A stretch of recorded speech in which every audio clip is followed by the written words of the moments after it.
आजकल बदमाश हो गई हो, में सब में पास हो गई हो। आजकल बदमाश हो गई हो, में सब में पास हो गई हो। अब आइए ना चूमा लीजिए मेरे मरद, अरे मेरे मरद महोदय जी, लब का उद्घाटन कीजिए मेरे मरद महोदय जी, लब का उद्घाटन कीजिए।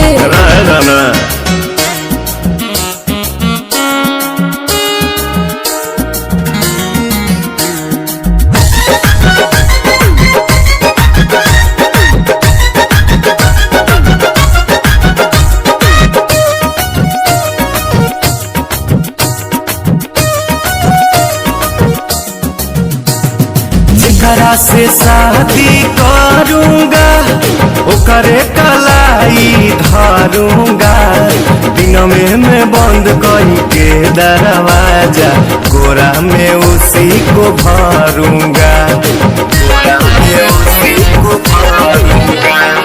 जेकरा से शादी करूंगा ओकरे कलाई धरूंगा, दिन में बंद करके दरवाजा, कोरा में उसी को भरूंगा। मेरे राजा जी ऐसे न बोलो, लाज शर्म के शटर तो खोलो, दूध में हल्दी मिला के पीजिए मेरे मरद। अच्छा मेरे मरद महोदय जी, लब का उद्घाटन कीजिए मेरे मरद महोदय जी, लब का उद्घाटन अरे कीजिए ना। रे